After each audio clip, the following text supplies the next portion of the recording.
Okay, we are now live and I'm leaving your session, okay? Yeah, Diana has disappeared, Yeah. and so has Maria João. I'm here. Oh, they've swapped over spaces. Oh, they're both back. Good. Oh, okay. We will. Good morning, ladies and gentlemen, somewhere out there, far away. Welcome to the conference and the first of the plenary sessions, which will be given by Elizabeth Kastenholz and Katja Laura Sidale. You probably noticed that on your screens, Elizabeth is there, but Katja is still in Italy, as it were, in Verona, which you will know is famous because I believe William Shakespeare wrote a play called The Gentleman of Verona, but that was before my time. So if Katja arrives, she's on second, and we will make a start. Elizabeth, what are you going to tell us about? Okay. Good morning, everybody. I will now present the TWINE project, and I hope you can see it. I'm sharing it. Can you see it? Yes? Okay. I'm very pleased to be here again today and this morning to present the TWINE project, co-creating sustainable tourism and wine experiences in rural areas. I will first look at some background, how it all started, why wine tourism in rural areas, the objectives, the team, the structure of the project, our research approaches, a few results, because most of them will be presented by the team members during the conference, and what next. Well, I would say that probably the beginning of TWINE was already about 10 years ago when we started the Auto project, the project about the overall rural tourism experience and sustainable development of local communities, in which we were interested in looking at and analyzing in depth rural tourism experiences lived in and offered by 3 Portuguese villages integrated in village networks, with a focus on rehabilitation, culture and tourism, trying to help with our results optimize the rural tourism experience for all stakeholders involved, yielding sustainable destination development. The model of the project, I think, illustrates nicely the main issues here at stake, in which we have at the center the rural tourist experience that is shared, lived, co-created by tourists, agents of supply and population based on local resources. The villages that at that stage we analyzed were Janeiro de Cima, a schist village, Linhares da Beira, a historical village, and Favaios, a wine-producing village. And here already we have the topic of wine included in the project, but basically I would like to refer some main conclusions that make the link to the TWINE project. First of all, the tourist experience actually recognized and very much validated as the core of attraction, satisfaction, and retention of tourists and of destination competitiveness.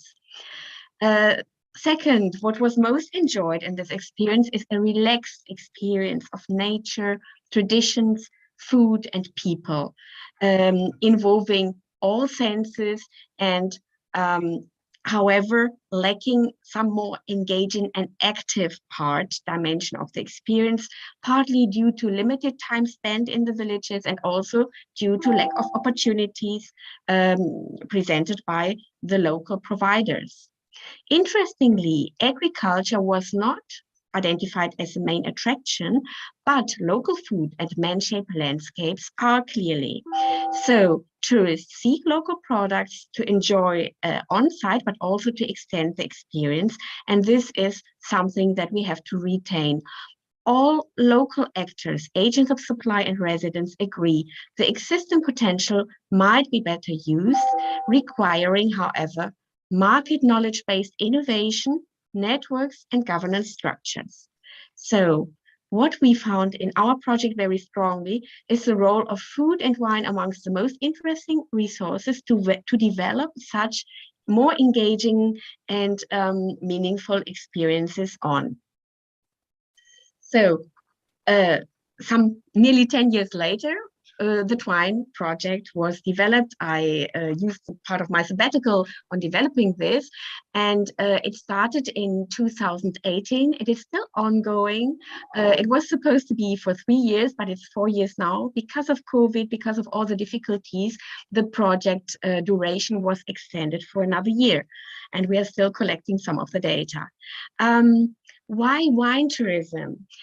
Wine must be understood as one of Portugal's most ancient high-quality agro products, and Portugal is increasingly awarded for its wine qualities. It has a lot of diversity in wine grapes, and wine tourism culture is very strong in many regions. Wine resonates with landscape, culture, food, traditions. It is linked to terroir. It is linked to local people, to communities. But it's also linked and resonates with senses, emotions, socializing, enjoyment, and place attachment that can be developed on the visitor side.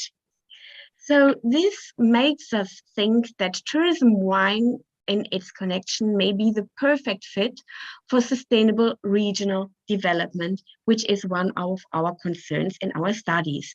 And apart from this, as already was said in the opening session, the National Tourism Board, Turismo de Portugal, has elected wine tourism as a strategic asset, with a big ambition of making Portugal a must-see and sustainable wine tourism destination. So in this context, we looked at literature, and what we found is that there is actually a potential to enhance wine brands, territory brands, and wine sales, as well as destinations appeal through wine tourism. There is an increasing research in wine tourism worldwide, with a lot of cases looking at different dynamics. However, there is still a need for a deeper understanding regarding particularly the complex, multidimensional wine terroir experience, not only the wine cellar experience, its conditioning factors and its outcomes. There is a need to understand better how co-creation functions and how it can be enhanced, and how the rural wine tourism system and successful routes, wine routes, can be developed, thereby possibly contributing to rural wine tourism experience that may enhance the opportunities for more sustainable regional development. Let's come back to the experience. Actually, the experience is central in all tourist contexts, I would say. It is the basis of tourist demand and of destination success, because tourists seek, in fact and above all, appealing, unique, memorable experiences that arouse the senses, touch tourists' hearts, engage them personally, and stimulate their minds. This experience in the TWINE project is looked at from the perspective of all agents that are involved in co-creating and shaping that experience: visitors, local residents, and suppliers of both tourism and suppliers of wine. It is thereby analyzed from different perspectives and in multifaceted, multidimensional, and integrated research perspectives, looking at rural wine tourism experience as local resource and terroir-based, co-created, articulated, possibly in networks and routes, as complex, involving, and meaningful, possibly boosting sustainable rural development, and obviously also conditioned by the regional framework. And we looked at particularly 3 territories in our concrete empirical studies. We looked at 3 wine-producing areas, demarcated areas of the production of Bairrada wines, Dau wines, and Beira interior wines, where there is also the development of wine routes, with the Bairrada wine route being the oldest, the Dau wine and the second level, and the least developed is the Beira interior. And those of you who know Portugal also know that there is a clash between the coastal regions and the interior regions. The interior regions are less developed, less populated, more aging. So we also look at some dynamics and differences between the regions and the routes given this territorial context.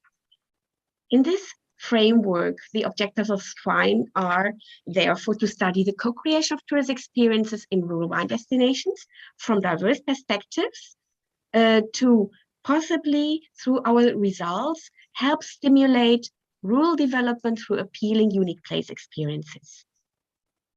It is our objective, it was and is still, to stimulate exchange of information amongst researchers, communities, and stakeholders of the tourism and the wine sector in an action research process, which was hindered a lot through COVID. But I hope that until the end of the project, we will still meet the local actors again and discuss our results with them. To analyze tourist experience in several dimensions: cognitive, emotional, sensory, neuropsychological, behavioral, relational, economic, and space-time. To understand also the role of the experience context as well as of the territorial context, and to design, hopefully, interesting proposals of wine tourism development, fostering sustainable rural development based on resource-based innovation and appealing co-creative tourist experiences.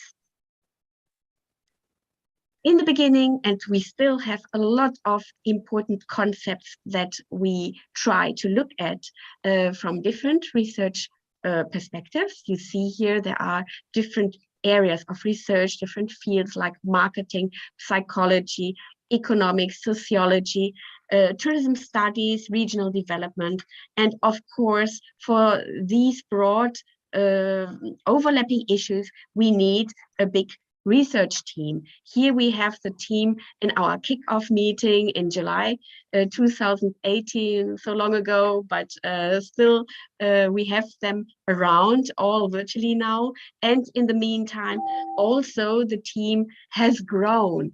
And I would like to present you, well, the coordinator. Apart from me, there is a very valuable co-coordination by Maria João Canedo, and a very central role in the last 2.5 years has been assigned to Diana Cunha, who is postdoctoral research fellow, who is actually 150% involved in helping to coordinate all the empirical efforts, and she is also very present in this conference.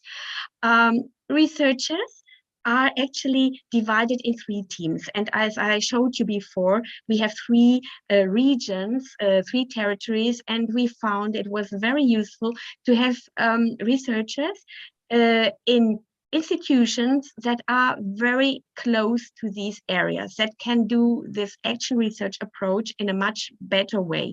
So we have researchers from University of Aveiro looking particularly at the Bairrada region. It is Celeste Eusébio, Conceição Cunha, Elizabeth Figueiredo, Isabel Santos, Vera Caldos, and Zélia Breda. We have researchers from the Polytechnic Institute of Viseu, Carla Silva, Cristina Barroco, and Lucia Pato. And we have researchers from the Beira Interior University looking at the Beira Interior region, Aminda do Passo, Carla Pereira, Elena Alves, and Paulo Duarte. And apart from that, also researchers connected thematically and that are present in our GovCop research unit, Ana Caldeira, Elena Albuquerque, and Josefina Salvado.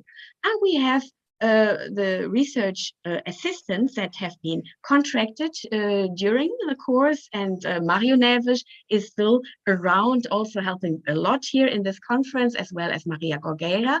We had Jusilda Leal, we had Andrea Pereira in Viseu, and Margarida Cunha in Viseu as well, and Vanessa Alves in Beira Interior.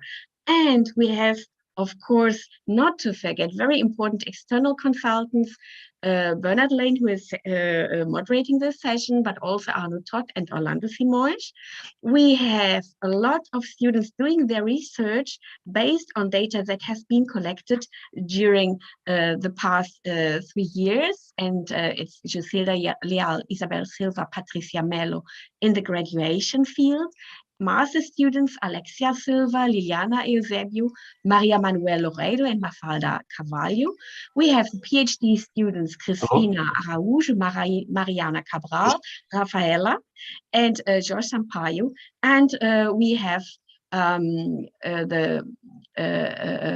lot of help, voluntary help also, from people from the Neurophysiological Lab, Pedro Benhaja, Andre Silva, and we have also help for the social media analysis and for cartography from volunteers, Ana Sofia Pereira, Catarina Grillo, Michaela Durais, and we have Marcio Martins.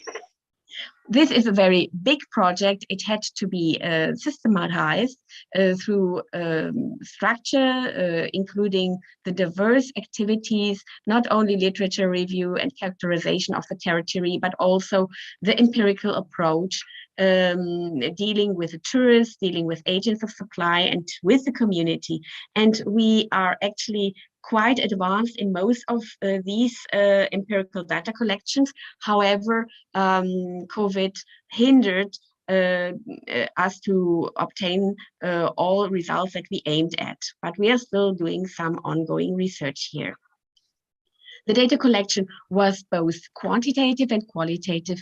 Apart from the traditional questionnaire-based surveys and the interviews, we did a social media analysis and also a laboratory analysis, on-site laboratory, on-site neurophysiological measurements as well, and GPS tracking. So I think we had some innovative parts of research here that were also quite interesting.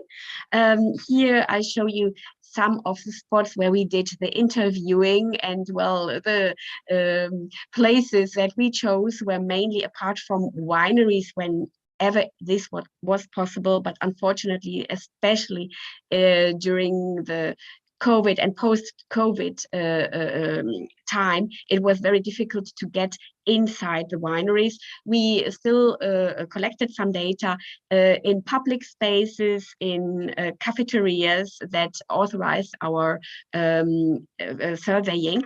You see here, it was not easy. Many of these places were empty shortly after COVID, and even though we, I think we succeeded in finding some interesting ways of obtaining results. We had another interesting innovative approach using GPS tracking together with a post-COVID post-visit survey. This approach implied the need to distribute devices for GPS tracking in hotels. Visitors were invited to participate when leaving for a visit. Upon return, they would give back the device and answer a self-report questionnaire.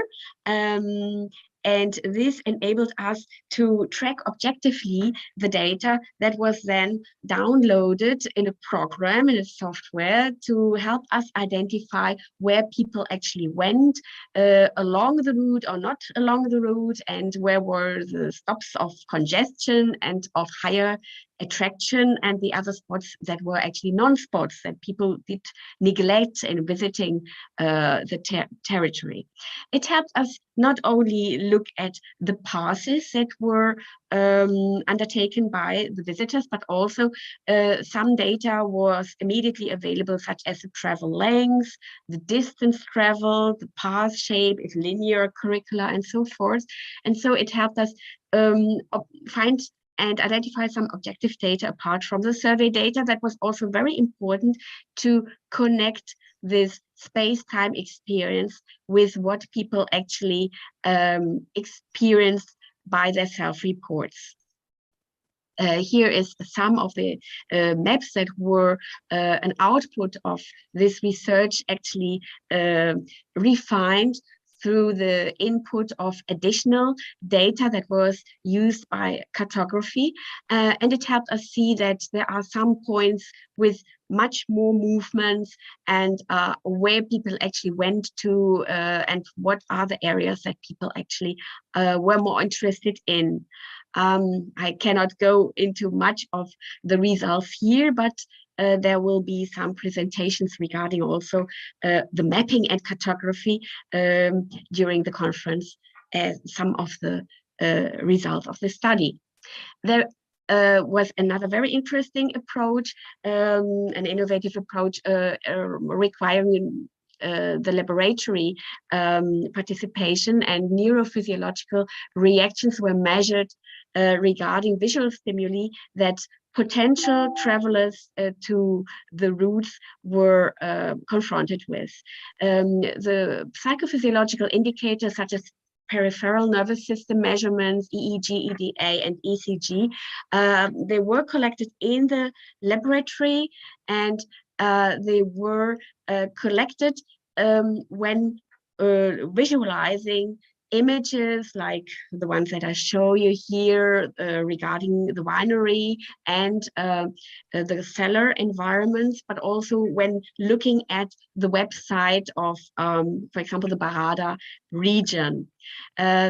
In this last approach, when watching the website and when exploring the website, also an eye tracking measurement occurred, which helps us understand where people looked at, what are the most attention claiming stimuli that people look at, and obviously we can take our conclusions that are relevant for designing our websites and our promotional material based on that.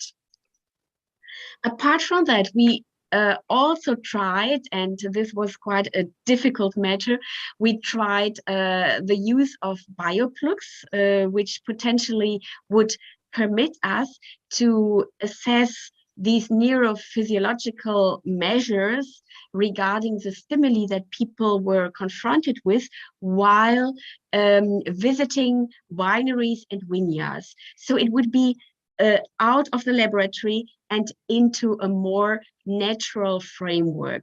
However, it was very difficult to do this. It was quite interesting. It was a little bit invasive because these devices and the electrodes had to be put onto the body of the participants, and it was time-consuming to collect the data, and also it was very hard in the end to analyze them because there was a lot of noise that actually confounded the real signal of, for example, the skin conduction, and to find out actually what was causing what kind of body reaction was quite difficult when people are moving around and when there is different kind of noise that is usually excluded and very much controlled in the laboratory environment. So it was an interesting experience. It was difficult to get results out of this, but I'm sure that there will be more studies in the future looking at this kind of technology to help us understand better how that experience actually functions and how people actually react to what is going on around them. Now I present you an overall picture of the data that has been collected in the 3 regions, and you see that we actually were able to collect quite a lot of data. Some of the measures that we had as a goal in mind were actually succeeded and others not, especially the GPS tracking that requires much closer contact to the visitor and actually cannot be done in a massified way because we only have 8 devices and it requires a lot of days on the field.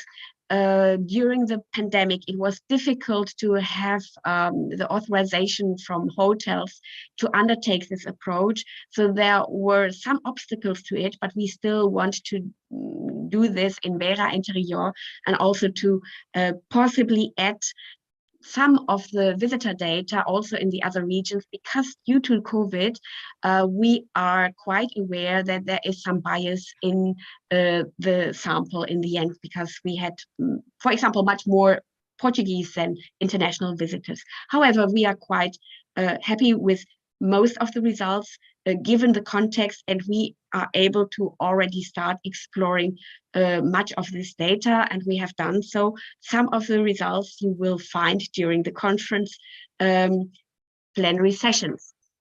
Some of the main results that I would like to briefly comment on or just refer to. The experience reported is much more terroir and winery centered than much more terroir than winery centered. So much more going on in the landscape, in the nature, according to cultural attractions in the region. They are mostly aesthetic and educational, if we consider Pine and Gilmer's experience economy model. They are, however, enriched by nature and landscape and tangible culture, so we should not disconnect them from the winery experience.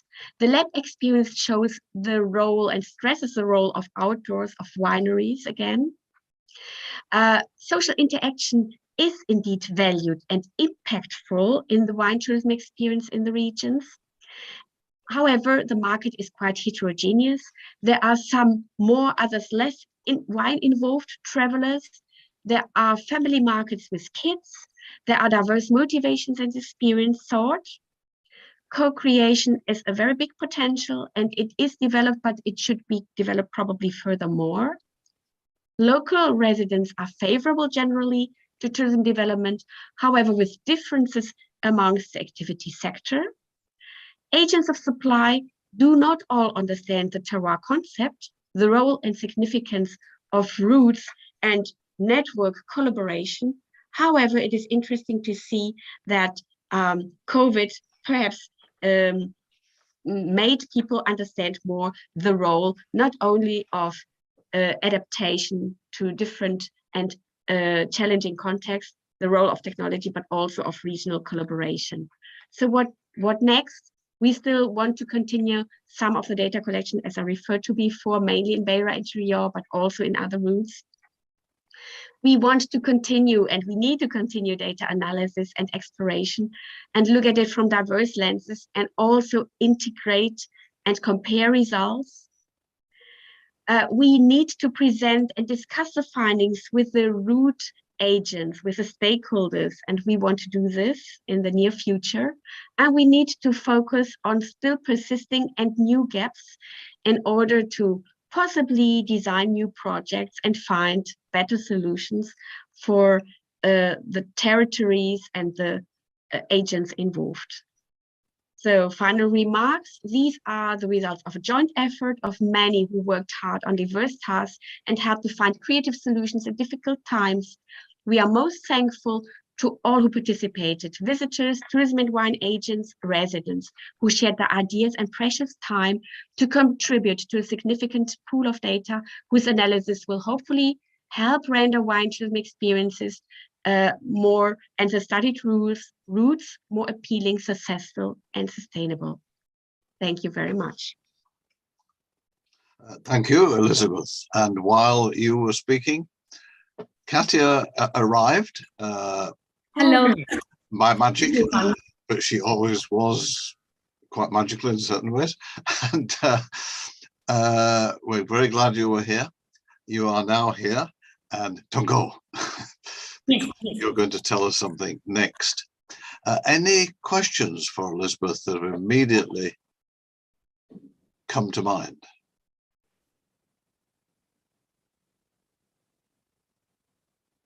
No, no questions. I have a question which is very obvious to you now, but when you started, did you ever expect the complexity that you found to emerge? Yeah, thank you for the question. Well, I was expecting some complexity because we all had similar interpretations from the auto project previously, but of course I did not expect COVID, and nobody was counting on that, and it actually made. E assim, e aquilo não estava. Eu posso estar com nos. And it actually made all our advances quite difficult. However, it was quite interesting and challenging, and it was also interesting to see how we got around and how research can still function if people are quite inventive, and also with the help of the stakeholders around, that some of them were really helpful, while others actually they had to shut down and they had really hard difficulties, and we cannot blame them for not being able to collaborate anymore. But it was a challenge, and it was really an interesting experience altogether, the research itself.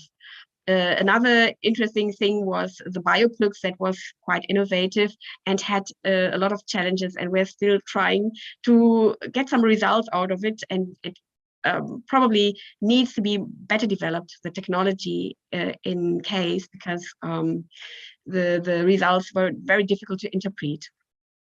But it's really complex, yes. But with the help of specialists, I'm sure that we get to some conclusions, and we get probably also some ideas for future research projects. One of the things that I went to bed last night and thought about what's going to happen the next day and so on. And as part of that, I realized that I've worked with local communities in rural communities about their futures and so on for over 55 years.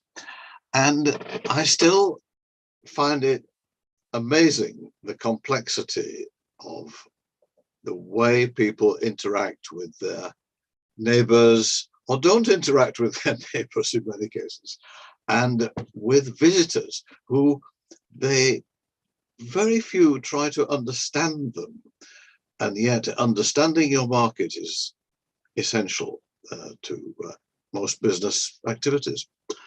So it is also interesting to me how much, in theory, rural tourism, and therefore rural wine tourism, should have benefited from COVID, because it's an outdoor experience in many respects, and it's low density, you don't crowd with other people too much. But tourists seem to have been stopped from traveling by government fear, and B, the number of people I know who do not dare to travel because somehow lying in the background is a virus trying to grab you as you go along. It's very odd. I'm also struck by the way in which tourism researchers are far more advanced in understanding people's movements than virus researchers, who just don't seem to have any concept of this. So you could start a subsidiary project shortly on tracking the virus. I hope that it will be over soon. At least that's what you're challenge, yes. But it might come back. I am, because I'm so incredibly old, I remember very well my father discussing the impact of Spanish flu in about 1916. I wasn't there, of course, at that time, but that had very similar impacts. However, time marches on, and so, well, the train arrived, or was it an aeroplane with Katja on it? And we'll go straight on to what are you going to tell us about, Katja? You're muted. You're okay. Today I will share with you some a summary of some studies related to wine economics in the mountains. It was a big study. We wanted to analyze the associations of different types of consumers with mountain products. Among mountain products, also wine. So I will concentrate only on the results concerning mountain wine. And for that, I have prepared a presentation. Okay, can you see it? Okay, yeah. Sorry that I couldn't hear only the final part of Elizabeth's presentation, but I heard also Bernard's comments on what happened to rural areas after the spreading of the COVID-19 pandemic. And I remember that our refugees in the mountains, they are called refugees, but it's just the shelter where you can dine or you can even sleep there in the up of the hill, and they were plenty of people during the COVID-19. Of course, after the lockdown, they were immediately overcrowded.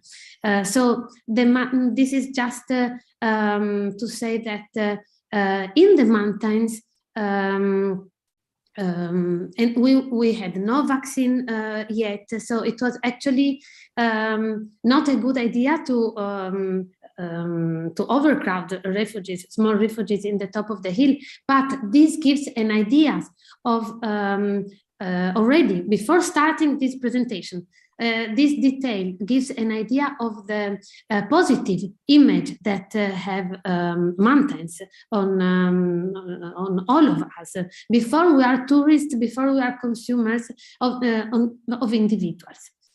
Well, we also know that mountains are very important for nature, for the humankind. We also know that 60% of the biosphere reserves are in the mountains, and they are, of course, also very important for aesthetic reasons. 1/3 of all World Heritage sites are set in the mountains.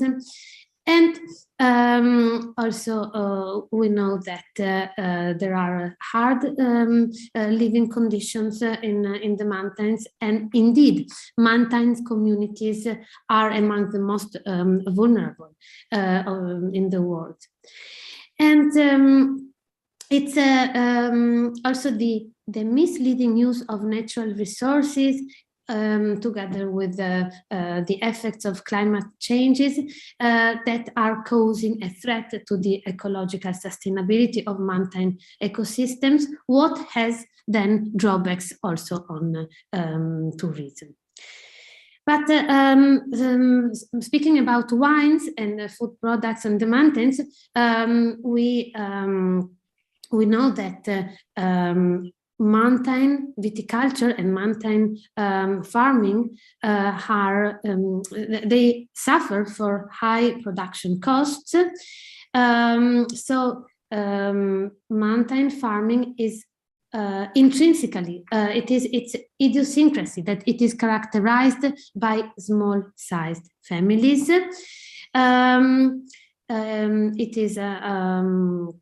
It is hard to produce in the mountains whatever you want to produce, also in the case of wine, because of short seasons, and also the slopes cause lots of costs. So it is obvious that the agricultural policy, the European legislators have designed in the years policies to improve agriculture and viticulture in the mountain. We know that the agricultural policy has shifted from a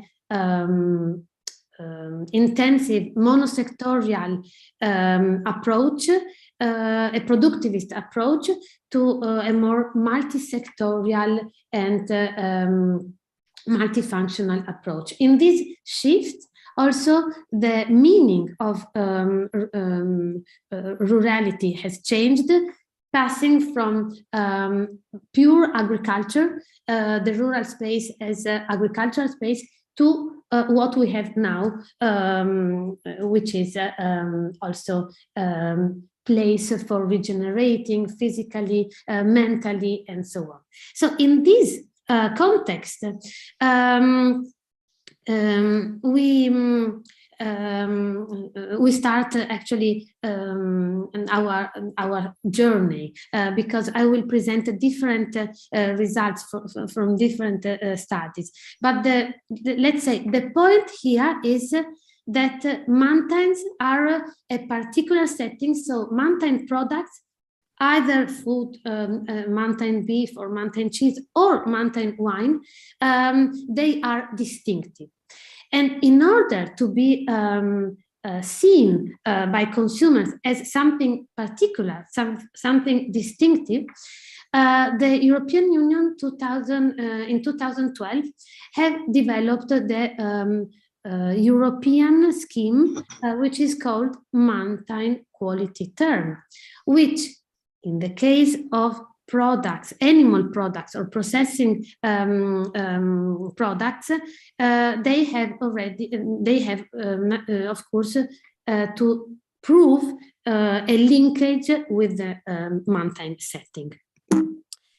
Now, each country has it's free to design aesthetically the product of mountain. As you can see here, we have product of mountain in green and white.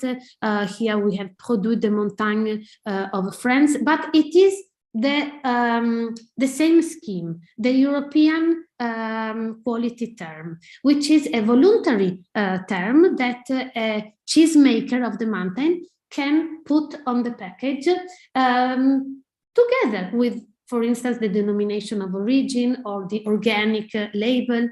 So he or she can put also such a label.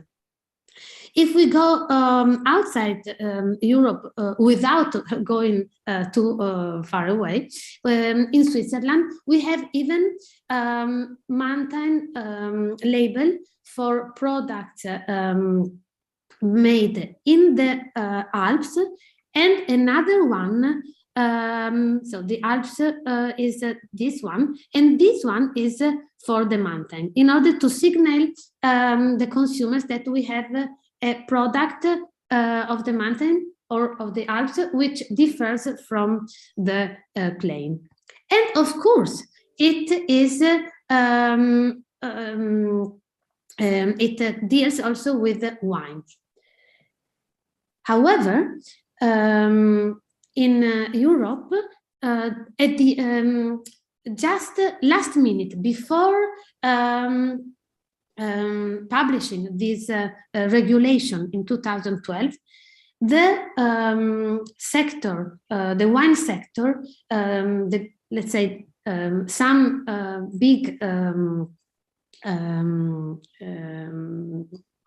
actors has decided to remove wines from this product of the mountains. So this product of the mountains, as I have shown here, only applies for beef, for cheese, for all other products of the mountains, honey, even vinegar, which is done with wine, but not wine. So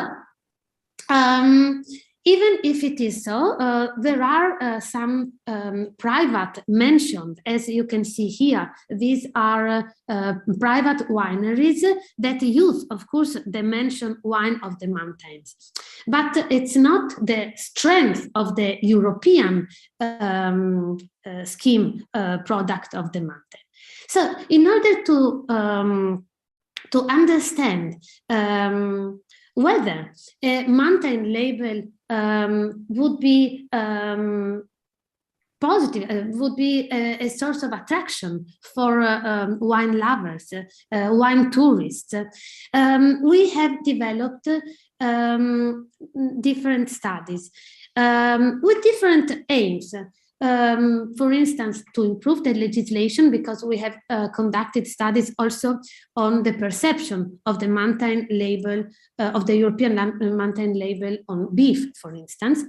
But in the case of wine, which is our interest today, it also we had the aim of creating a critical mass for eventually change this current legislation and say, look, there is some evidence that show that wine consumers, wine tourists would be triggered by a label. But before doing this, we had to find out specific attributes of mountain food products, for instance, mountain wines, which are these attributes that can deliver a higher willingness to pay, for instance, among Italian consumers. So we have done different studies by using different methodologies. Qualitative methodologies as focus groups and in-depth interviews, but also experiment, best worst scaling experiments, choice experiments, and just in these days we are analyzing the data of also experimental options, online experimental options design. I will draw your attention on the attributes, the associations that mountain jewelers and city jewelers have in relation to wines produced in the mountains, and what is their perceptions on the fact that the legislation doesn't include wine, and also whether they are interested in an extension of this label to the wine sector, to mountain wines. These will be the results of this first study. And then I will show very briefly some other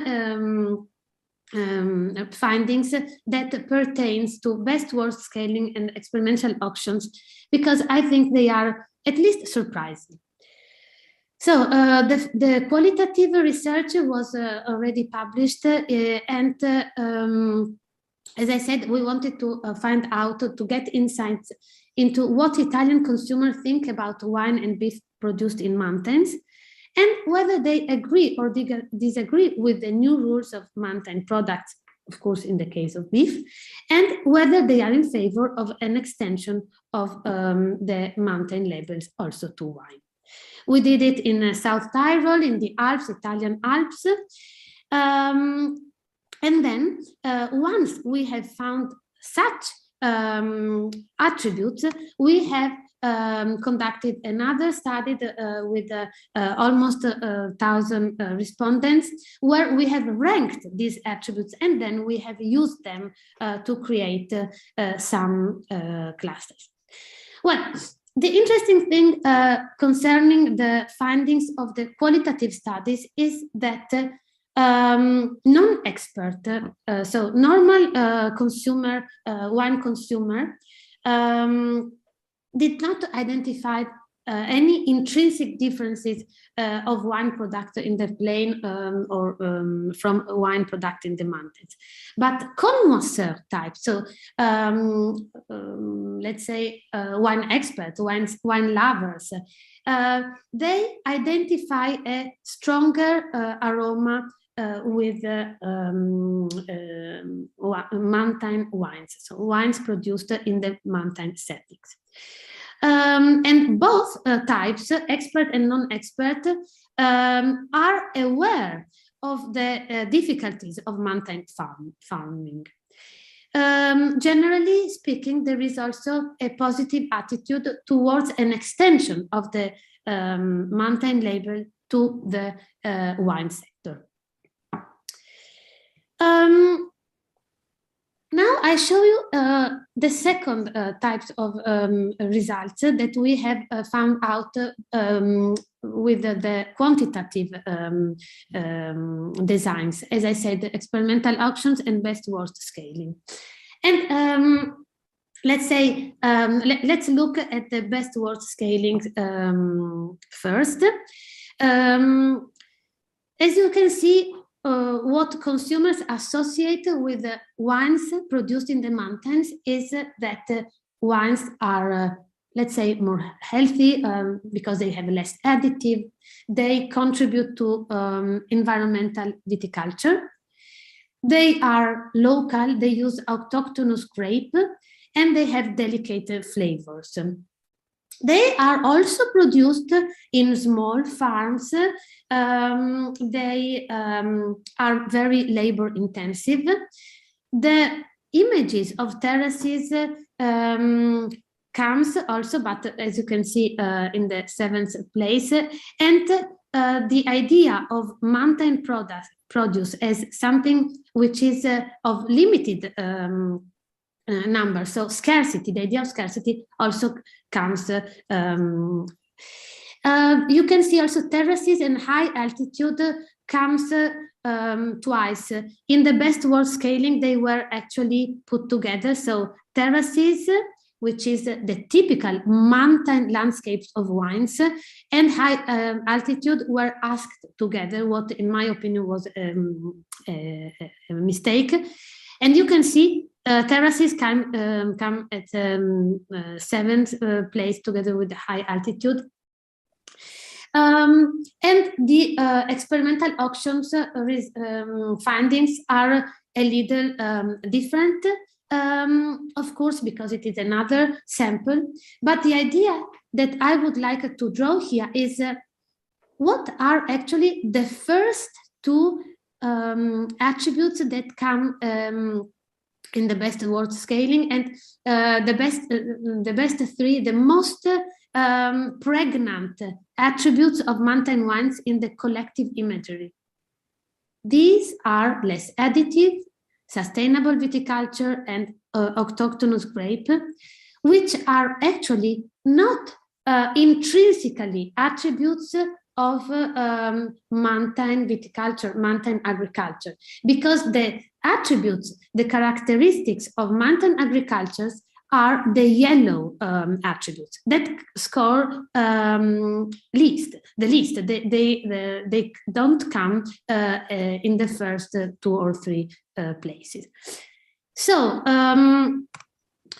we have also found some interest segments. The terroir-driven and naturalists, for instance, are the ones that appreciate autochthonous grapes. But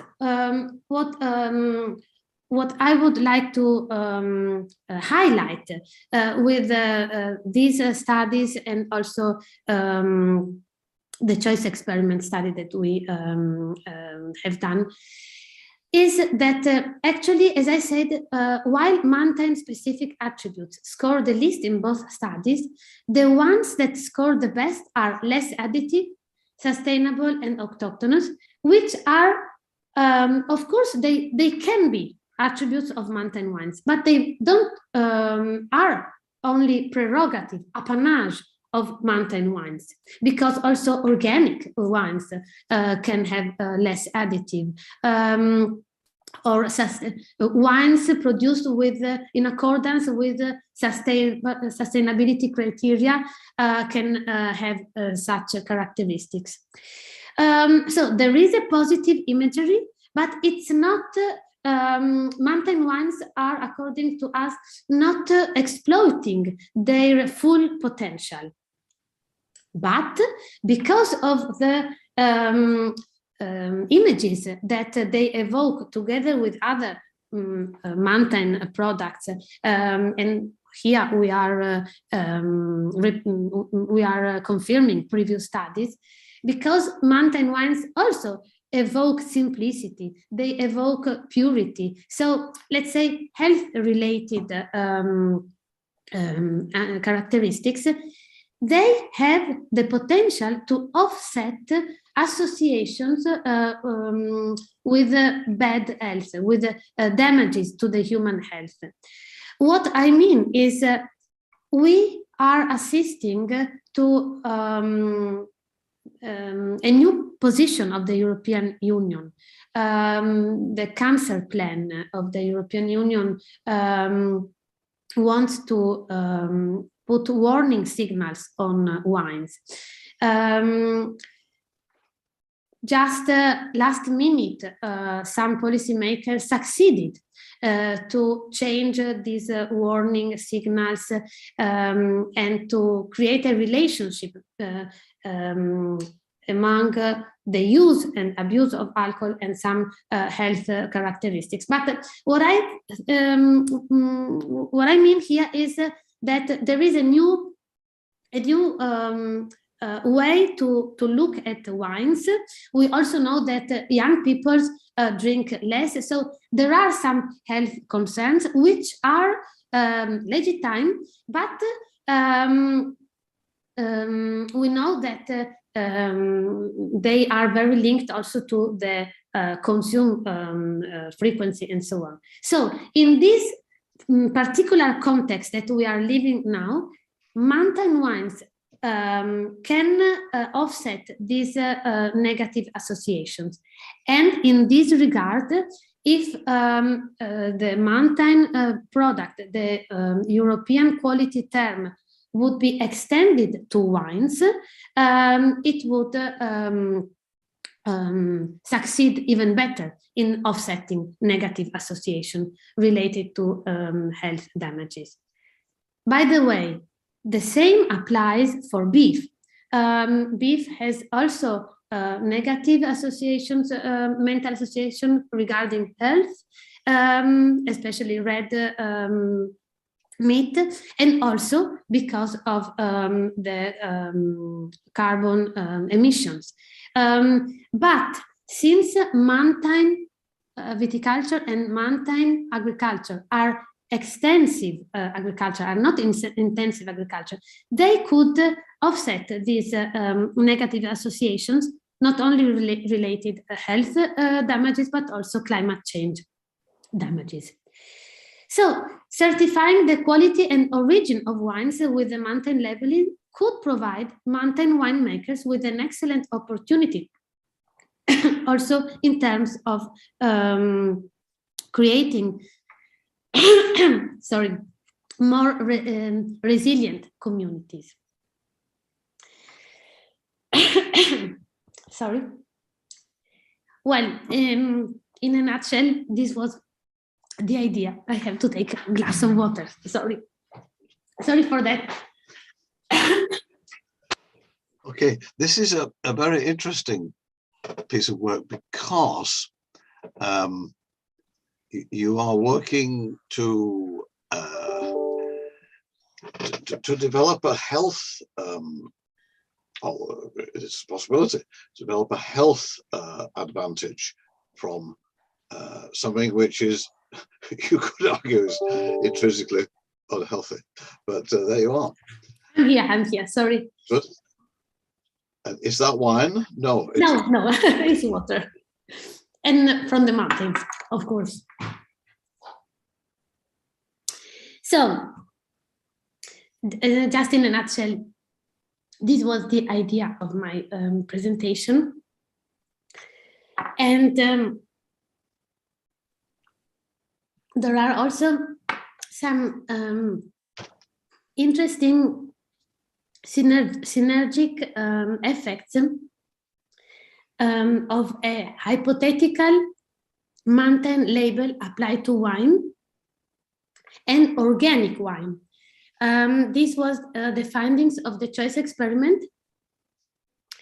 In the choice design, we had different wines and also organic wines and a bottle of wine with the mountain label. Of course, it was a hypothetical test because it doesn't exist, the mountain label for wines. But it is allowed to do also hypothetical experiment. So we did it, and we saw that actually they don't cannibalize. The organic label and the mountain label has a synergetic effect.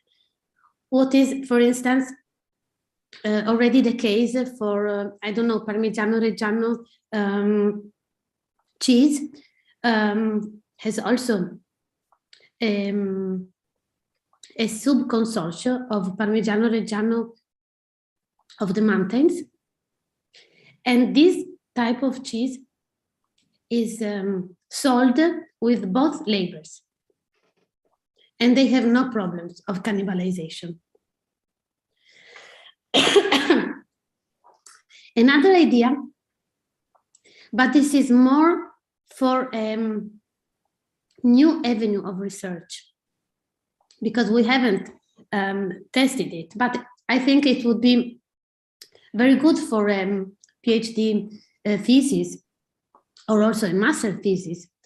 We know that the mountain setting is now the come home for many city dwellers because of the COVID pandemics. And there are also lots of immigrants in the mountains. This is causing problems to the mountain settings because of the scarcity of resources, and they are competing. But if we create a resilient infrastructure, for instance, based on slow tourism, soft tourism, a community-based tourism, and we also apply interesting schemes that are now possible. The European legislator has created social farming initiatives. There are fundings for social farming, which means that a farmer or a viticulture that employs immigrants or person with problems of mental or physical health, they can, these farmers, they can receive money from the European legislation. And it would be interesting to see if the farms, the farm operations that that apply, that participate in these social farming initiatives, if they show it with a label, with a social farming label that doesn't exist nowadays, but it could be, I'm sure it will, it is very plausible that it will be created soon. Well, in the case of viticulture of the mountain, I think that such a label could also have synergetic effects with a mountain wine label. both are hypothetical, but I think that these studies that we have done, they have different designs, different samples, but they all shows that there is an interest from the consumers for an extensions of this label, and there is a positive. We confirm again a positive image of the mountains. So there are the possibilities also for practitioners to create marketing strategies to develop mountain wine tourism based on also on such distinctive signs. So sorry for my health problem, but I hope that you enjoyed the presentation and that you got the main ideas, because for me it was a challenge, these presentations, because I wanted to show the results of different studies. And I haven't spoken about the beef studies and the cheese studies, but I think that these studies show that there is a potential to tap, indeed, for wine tourism in the mountains. Thank you. Thank you very much. There's a lot of very interesting crossovers there, which should enable you to look for EU funds to bring Portugal and Portuguese and Italian researchers together to drink wine in a special way. There's also this interesting point that you are, in a way, when you're drinking wine from a particular area, you are drinking not just wine, but that area and the things that go with it. And I'm always shocked how sort of badly or limited wine marketing techniques are compared to tourism marketing techniques, where you really do think you are getting the area for 7 days of your holiday. So any quick questions before? Yes, we have some questions. We can open questions now for Professor Elizabeth and for Professor Katia Sidali. So I'm going to make some that were on the chat for Professor Elizabeth, and then you can add some for Professor Katia Sidali. So for Professor Elizabeth, what are the stimuli that you could access apart from visual stimuli in the research? What was the most surprising result? And also concerning the methodologies, what future do you see for psychosociological measures to data collection in tourism and in this scope? And what about the impact of COVID? It has an impact on wine consumption of behavior? Yeah, thank you. Thank you for the questions. Well, perhaps I first refer to the Neuro physiological assessment part, which I'm not the expert on. I have been obviously coordinating everything, and I've been collaborating with particularly Isabel Santos, but also Pedro Benhaja is a very central element here of our team, and the collaboration is very important. And if you are interested in further potential of these techniques, I would suggest you to go to the session 4 in the afternoon, where both Isabel and Pedro will present. However, I can name just 1 or 2 issues that were quite surprising. The one is that when presenting the potential tourists to visual stimuli of both the cellar doors and the vineyards, it came out that actually the vineyard elements are more appealing, apparently.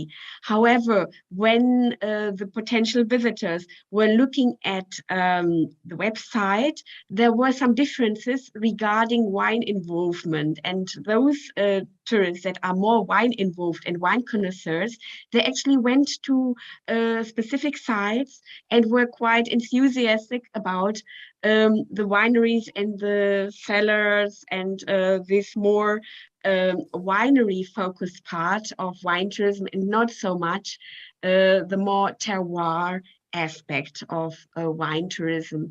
But I do not want to get in further into this debate because I'm not a specialist.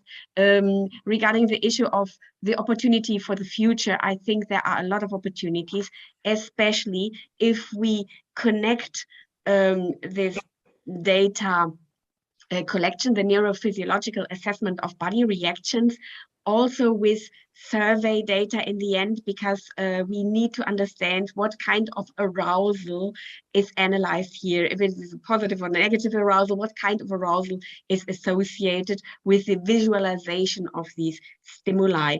And also other stimuli, of course, they could and should be possible to evaluate through these techniques. And I remind you of the BioPlux example, in which people immersed in the real context in the winery, and they had reactions probably not only to the visual part of the experience, but also to other elements like the smell and the sounds and other sensorial aspects. I think it is a challenge to then be able to distinguish which of those elements will result in our bodily reactions. But I would suggest you to ask these questions to Isabel Santos and to Pedro Benhaja later in the session 4. As for the COVID issue, and we also ask our stakeholders, the agents of wine tourism supply, about the impact of COVID on their market, on their operations. And it became quite clear that travelers were a bit more concerned about going into the winery, going in bigger groups. So they actually rearranged the functioning of the winery, and they had more personalized small group visits in the intermediate phase when COVID was not such a concern in the summer months, for example. And also the outdoors became much more appealing during the COVID context. So yes, there were impacts, and also some of the agents said now they increasingly sold the wines more over the internet, and they found that there were fewer people that wanted to come to the wineries. And actually, there was a time when the wineries closed totally down for visits. Yeah, there was this total confinement in Portugal, as in many other countries. So yes, there was an impact of COVID. However, and similarly to what Katja said, there was also an increased interest in rural areas, trying to get away from the cities, from the urban, from the congested, from the more congested resort type destinations. So in a certain context, we could say that COVID had a positive impact on the rural areas, on the more small scale and personalized experiences that were still sought by many travelers, particularly by the national market, because actually the international market broke down to a certain extent during that time. Yeah. I hope that I was able to answer those questions. That's good, yes. Yeah. I ask people if you want to put some question, to ask some question to Professor Katja, you can add it in the chat. Okay. No more questions? this is remarkable. We are exactly on time at 11:15, and this is, it says on my, this is now the intervallo, and this means that you go not for wine, but for coffee, and you can dash out into your kitchens to do it. There won't be a queue in your kitchen. So thank you very much indeed to both our presenters this morning. This is very interesting because this is the first time I've been involved in such a large Zoom experience, and I don't quite understand what this means, but it says there are only 6 participants, but of course there are more out there that I can see, but it says 21 people are chatting. What that means, I don't know, but so thank you very much, and I will be back at 5 o'clock to reveal the secrets of the editor, along with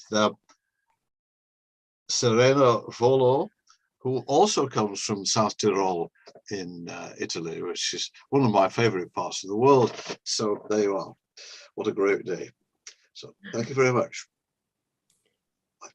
Thank you. See you later. Bye-bye. See you later. See you later. Bye.